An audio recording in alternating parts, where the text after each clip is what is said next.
Menteri, perkara ini sebenarnya Menteri soalan sedikit sama juga. sebelum supaya Menteri boleh jawab sekali. Okey. Mengenai EIA. Itu di antara pengumuman penjelasan yang Menteri sudah, terima kasih, dengan kenyataan di bawah itu berbeda. Bila berlaku hakisan, tanah runtuh dan juga banjir, dia ada kaitan dengan kajian EIA yang sebelumnya. Apakah ada kelemahan dari segi ini ataupun pengawasan dan penguasaan? Saya bangkitkan dua isu sebelum ini. Ya. Pertama, soal banjir dan impak dari dasar perhutanan negara dan juga pembalakan. Ada dua, sekali lagi dalam isu pembalakan, umpamanya 2021 nilai ekspor itu 22.7 bilion. Jadi saya telah usulkan di Dewan, apakah tidak mungkin kerajaan guna kebijaksanaannya untuk menentukan syarikat-syarikat balak yang besar ni bayarlah sedikit ganti rugi. Kawasan orang asli, kawasan kampung-kampung yang menerima balak, yang sebenarnya menerima balak. Sebab bahasa banjir itu balak sampai ke ujung rumah. Kemudian jawab kerajaan, itu mungkin urusan kerajaan negeri. Saya nak jelaskan juga, ada undang-undang yang jelas tentang pertukan perkara 941, kuasa kerajaan persekutuan yang Menteri telah jelaskan sebelum ini. Dasar perhutanan negara, Central Forest Spine, Heart of Borneo. Tetapi tidak ada tekad politik untuk turun mengurangkan kesusahan dan derita orang-orang yang terkesan. Dan ini bukan perkara baru, berlanjutan tahun demi tahun tidak dilakukan. Kemudian hal yang sama adalah tentang kajian itu soal pembalakan.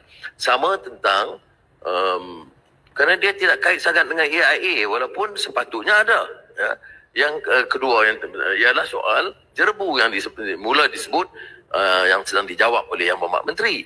Saya pernah usulkan syarikat-syarikat kelapa sawit besar ni, termasuk Sime Darby, IOI, ya, takkanlah tak boleh pastikan satu peraturan di mana kawasan-kawasan terkesan dengan jerbu, terutama kawasan-kawasan yang agak dalam kategori miskin lah, dibayar sedikit ganti rugi atau buat beberapa persiapan. Kerana syarikat-syarikat ini catat keuntungan berbilion ringgit satu tahun. Kalau ada sedikit keprihatinan dari segi kerajaan, khususnya menteri, untuk memastikan syarikat-syarikat ini membayar sedikit ganti rugi kepada yang terkesan. Jadi yang dua perkara, balak dan juga EIA tadi. Menteri sedikit saja. Menteri sedikit. Saya minta maaf, masa saya tinggal 10 minit lagi. Saya minta maaf, saya tak bagi laluan. Minta maaf, saya tak dapat bagi laluan kerana saya baru menyentuh sektor kedua. Saya ada 4 sektor. Jadi mohon maaf lah. Saya balik pada soalan dibangkitkan. Soalan ni berhubung dengan EIA. Dan saya jelaskan bahawa tidak semua projek tergantung pada EIA. EIA ini yang melibatkan 4 komponen saja yang perlu. Keluasan, kadar kecurunan, senti alam sekitar dan serta kawasan-kawasan yang digazetkan oleh Pelan Malaysia. Jadi 4 syarat tu terikat dengan EIA. Di luar 4 syarat tu mereka tak perlu minta EIA. Apa dibangkitkan oleh Ketua Melaka itu yang kita kata Menteri, akta kena ditukar. Kita kena tukar akta itu. Kita kena jahitkan mereka yang menggunakan akta ini untuk atasi masalah. Akta ini kena ditukar. Minta maaf. Saya menjawab soalan dibangkitkan masa perbahasan. Bukan nak pindah akta baru dan kemungkinan baru tu kita kena bincang masalah lain lah. Sesi ini ialah sesi bagi Menteri menjawab apa dibangkitkan oleh Parlimen. Jadi saya sebut bahawa tidak semua projek terikat dengan air. Apa dibangkitkan kadang-kadang dia sengaja pecahkan sebagai dibangkitkan tadi. Bahawa mengurangkan contoh 50 hektar syarat mesti ada air. Mungkin dibuat 45, 48 dan sebagainya. Ini di antara beberapa loophole yang sentiasa ada dalam sistem undang-undang kita. Jadi oleh kerana itu apa yang kita boleh buat ialah kita memantau semua projek. Sebagai contoh ada satu kes kilang kuari di Perak. Kita gantung operasikan laporan menyebabkan pencemaran walaupun dia tak perlu EIA. Tapi bila ada laporan kita terima dan kita pantau dan ternyata dia melanggar syarat-syarat dan kita gantung operasi. Sampai 5-6 bulan kita operasi hingga dia pastikan pemulihan semua pencemaran dapat diatasi, baru kita benarkan kilang tersebut beroperasi balik. Berhubung dengan soal pembalakan dan sebagainya yang tidak terikat dengan Plan Malaysia, saya tak boleh jawab bagi pihak kementerian lain. Yang kedua, saya setuju bahawa sebenarnya sepatutnya mereka ini dikenakan cas pencemaran sekitar. Sebagai contoh, kilang-kilang kelapa sawit, dia ada cas sebenarnya kepada sektor pencemaran sekitar, dan ini di antara contoh yang baiklah. Walaupun perkara ini perkara yang juga saya bincang di peringkat kementerian, bagaimana kesan perubahan alam sekitar yang disebabkan oleh kilang-kilang dan sebagainya perlu dikenakan suatu semakan peraturan yang sedia ada untuk kita pastikan supaya pengawalan pada pencemaran dapat kita atasi dan tanggungjawab sosial mereka perlu dilaksanakan. Isu yang saya punya masa 6 minit lagi. Saya nak jawab soalan berhubung dengan isu pencemaran jerubu dibangkitkan oleh Bakri. Seperti yang Bombak sedia maklum, isu jerubu kebangsaan berlaku di antara bulan Jun September. Cuma saya suka maklum bahawa di bawah Kementerian Alam Sekitar dan Air, kita sentiasa mengawal selia tentang kemungkinan jerubu pada bila masa, dan kita telah tubuhkan beberapa jawatan kuasa tindakan. Yang pertama, Pelan Tindakan Jerubu Kebangsaan. Pelan ini menggariskan tindakan-tindakan bersepadu yang perlu diambil oleh jawatan sekitar dan agensi. Yang kedua, Pelan Tindakan Pembakaran Terbuka Kebangsaan. Dan kita juga telah mengadakan satu jawatan kuasa tindakan jerubu dan cuaca kering kebangsaan yang mengadakan mesyuarat 2 tahun sekali, dan termasuk juga negara-negara rantau kita di ASEAN. Dan insyaAllah pada bulan 5 nanti kita ada persidangan tentang isu jerubu dengan negara rakan kita di ASEAN. Pemberkasaan AKAS 1924, isu bersepadu dan SEFA juga dilaksanakan. Ini dibangkitkan oleh Yang Berhormat Bacok. Untuk makluman, kita ada 3 fasa dalam bahagian ini. Yang pertama sekali, fasa pertama yang telah pun kita siapkan dan kita bangunkan dalam proses di Jabatan Pembangunan Negara untuk tindakan lanjut. Ini melibatkan penalti, komponen hukuman, penalti dan kompaun. Dan manakala fasa yang kedua, KASA sentiasa peka dengan keperluan semasa, namun pindaan ini perlu diteliti dan kita akan libatkan berbagai pihak pengantara bagi mengatasi masalah ini. Tan Sri Speaker. Sila. Saya fikir saya bagi peluang terakhir. Sila. Terima kasih, Ibu Menteri. Tapi soalan apa yang bangkitkan adalah akta jerubu merentas sempadan, Transboundary Haze Act. Saya telah membangkitkan bahawa adanya keperluan untuk Parlimen ini untuk meluluskan Transboundary Haze Act kerana kebanyakan jerubu yang berlaku tidak adalah jerubu merantasi sempadan daripada Indonesia. Kalau kita ada akta ini, kita boleh sekurang-kurangnya preventnya syarikat-syarikat kita daripada menyebabkan jerubu daripada Indonesia, bukan di Malaysia.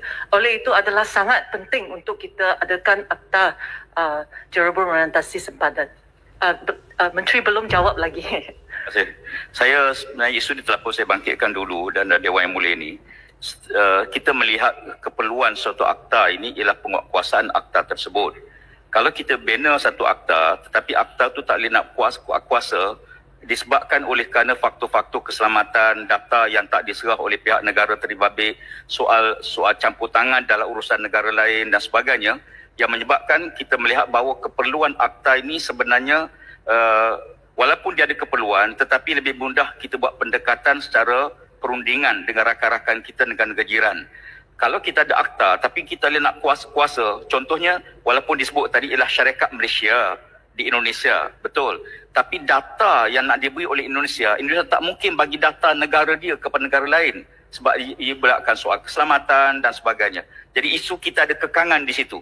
Sebab tu kita ambil pendekatan, kita pergi jumpa, kita runding dan ambil pendekatan bersama untuk mengatasi jerubu. Sebab jerubu ni bukan daripada Indonesia saja, mungkin daripada negara lain akan berlaku. Jadi oleh kerana itu hubungan diplomatik antara negara-negara ASEAN ni perlu kita jaga, dan saya fikir pendekatan itu lebih harmoni daripada kita wujud akta tapi tak boleh laksanakan akta tersebut. Terima kasih. Ibu Menteri, kalau boleh saya bangkitkan sekali lagi, apa yang saya bangkitkan dalam perbahasan ialah di mana syarikat-syarikat kelapa sawit peladangan ini mereka bagi satellite data mereka di mana kita pastikan mereka tak ada hotspot apabila mereka semasa musim jerebu di peladangan mereka di Indonesia. Yang kedua adalah di mana kita nak mereka untuk hantar laporan di mana apa tanah yang mereka dibeli tak ada slash and burn. Apabila mereka beli sebelum mereka membuat pembelian tanah ini, saya telah bangkitkan dalam perbahasan saya. So saya berasa bahawa saya faham. Ya.